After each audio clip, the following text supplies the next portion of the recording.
Hello and welcome, beautiful, vibrant souls who are Capricorns. Cross watchers for Capricorns. You got a Capricorn in your life. You want to see how their month is going to go. Or folks with significant Capricorn placements. So this is going to be your predictions, your forecast for the month of March 2023. And I think it was in Gemini's reading, I actually said the March of month, and I'm like trying really hard not to do it again. So yeah. For those of you who are familiar with my previous astrocast, welcome back. Instead of I used to do, the weekly forecast for all signs. Now I'm going to be doing a monthly forecast for each of the signs individually. This one will be a little bit shorter as a result. But for all of my newcomers here, I want to give you a brief rundown of how astrocasting works. So as you can see, we have this lovely circular board divided into 12 equal segments, and these represent the 12 houses of the zodiac and their natural areas of rulership.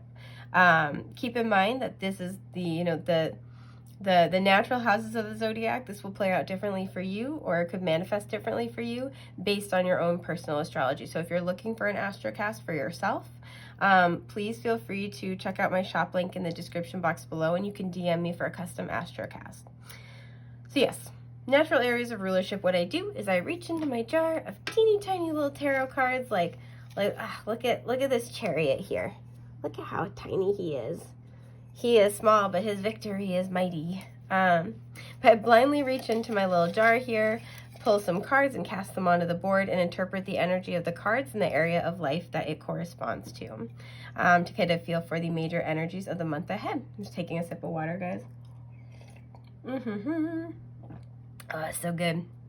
So with that, I don't know why I want to put this on and shake things up a little bit. So maybe you guys need to shake up. Ooh, almost made an issue.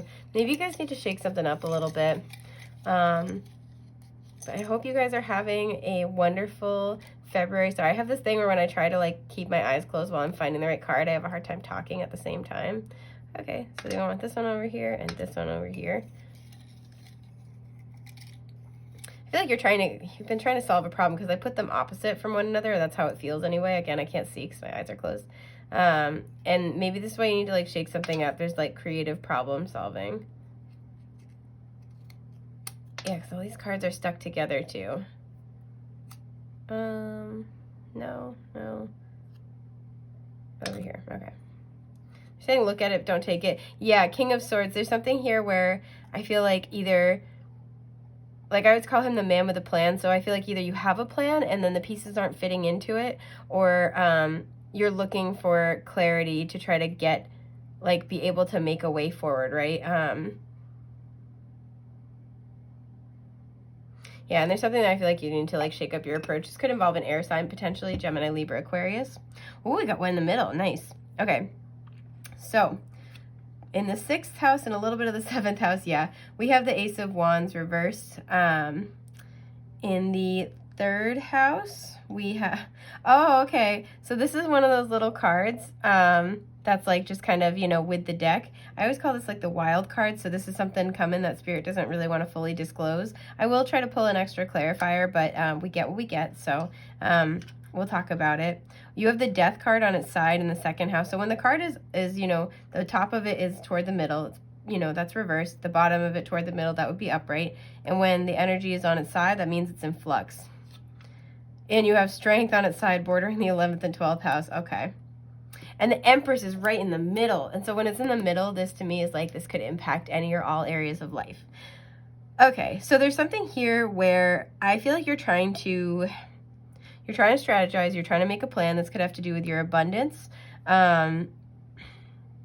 You have almost all major arcana here.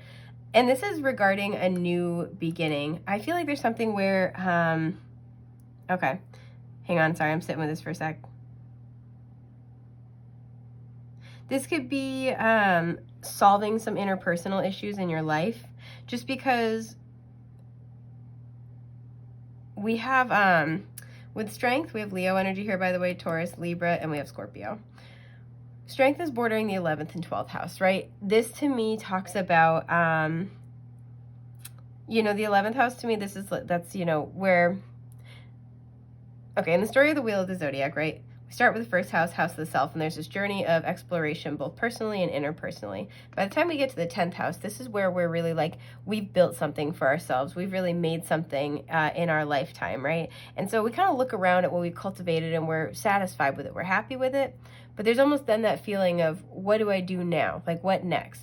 And so the 11th house is like the junk drawer of astrology houses. If you just look at a list, a rundown, it's like friends and wishes and futurism and service and communal living. And you're like, the fuck does all of this have in common? Like, what does this mean? The common element here with the 11th house is it's the people, situations, and circumstances that help us expand past when we've done everything we can do on our own. They help us grow. They help us reach this new higher version of ourselves, right? This is why I attribute the 11th house with soul family as opposed to like 3rd house, which is more proximately close community, because these are the people we do our spiritual work with. So there's something here where I feel like either you guys have been on the hunt for soul family or soul purpose, or you've been trying to be patient with this. I'm being drawn to this card, so I do want to pull a clarifier, because again, just because we have the 11th and the 3rd house reference, she's got a little candle here making me think of the Ace of Wands, and because it's here, there is illumination. There might be communication coming in with the 3rd house. Okay, the King of Pentacles. So again, I do feel like they want to keep something a secret here. Sorry, I'm putting all the pieces of this together for you guys. Okay. I feel like you guys have a material transformation that needs to happen. There's a huge emphasis here on the connection between the spiritual and the material, because we have fire here and here, the spiritual. We have, you know, earth energy kind of here and here.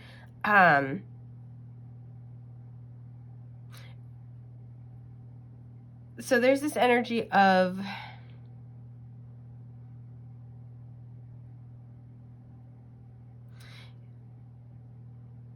I feel like, sorry, I'm just like sitting with this for you guys.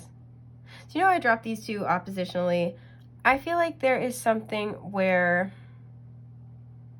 you've been holding on with strength, either holding on to something like, I definitely want to do this, or I definitely don't want to do this. Okay, I'm getting it now. You've been holding on to something that you feel like is part of your calling, or people that you feel like you should be tied to, right? 6th and the 12th house are Virgo's house and Pisces house respectively, both of which are signs of service. There's something, and again with that kind of like soul tribe, you know, like energy of service, right? Of the collective, like service to the collective that we see in the 11th house. What's in opposition with one another is that I feel like either one of two major scenarios. You want to either be more in alignment with your soul purpose or with your soul tribe. You've been trying to manifest this with the Empress. And with these two kind of energies showing up, either something is out of alignment, right? In the sense that either what's lacking, what's truly lacking from what you feel like you should be doing is passion, or the opportunity has yet to be presented. And this is why your patience is waning with the Strength card on its side. It's because, you know, it is halfway in the 12th house. This is the last house of the zodiac, and this is about wrapping up old cycles, right?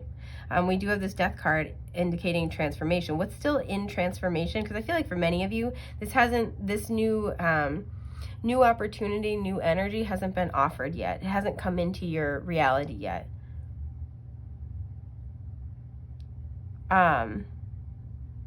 And I feel like this heaviness, this exhaustion, and this confusion, right? I'm having trouble putting it into words. And it's like, I can't untangle this. I'm doing all the right steps. I'm pursuing the right things. Like, I'm trying to get in alignment. I'm trying to, I should be happy. This should be flowing. This should be working. You are getting into your Empress energy, regardless of gender identity or expression. But with Death on its side in the 2nd house, you haven't finished your transformation yet.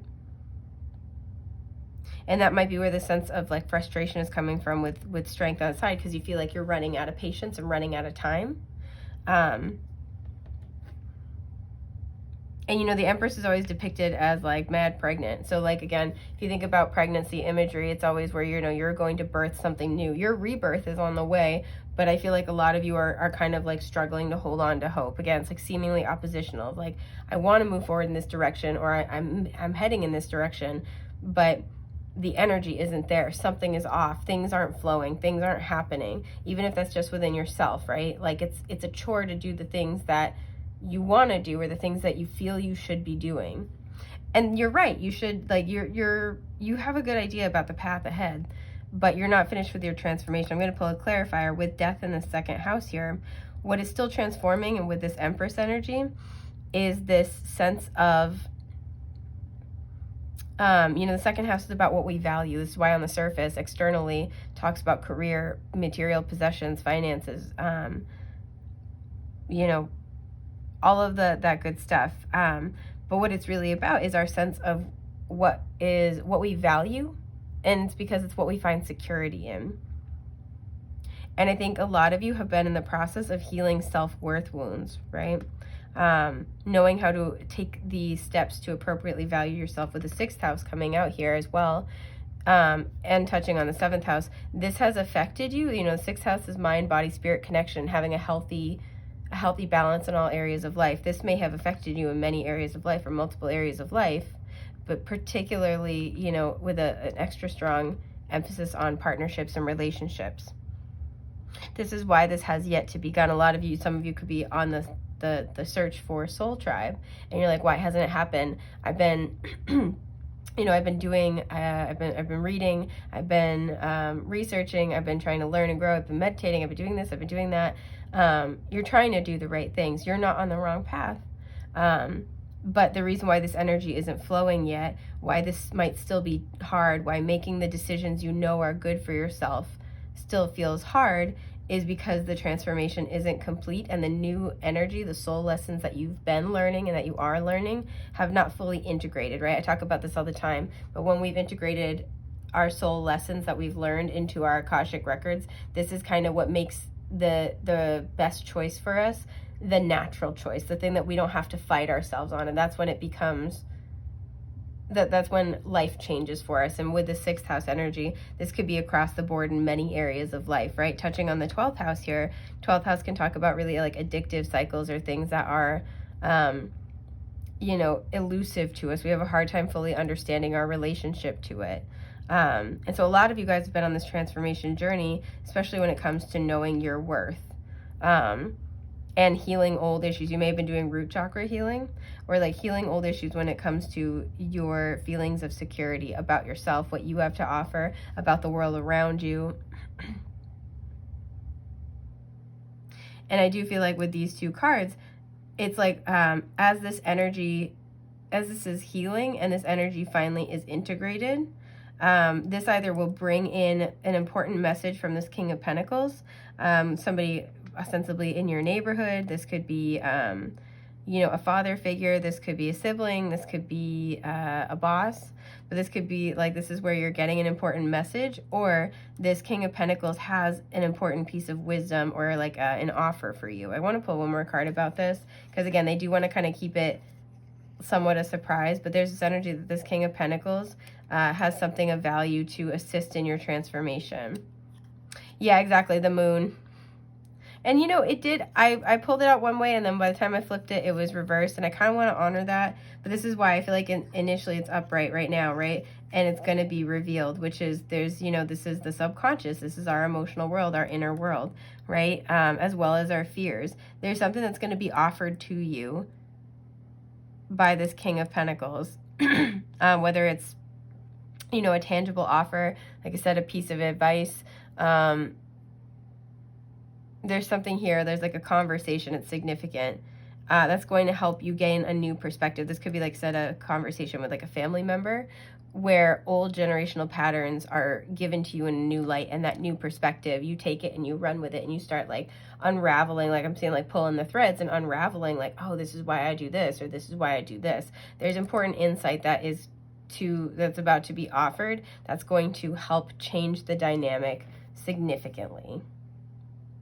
So that's a pretty spicy month ahead. I think this is just about everything that I have for you guys. I hope this has been helpful. Let me know. Feel free to come back throughout the month and let me know how things panned out. But I am wishing you a safe, happy, healthy month ahead, and I will hopefully get to talk to you soon. Take care, love bugs. Bye.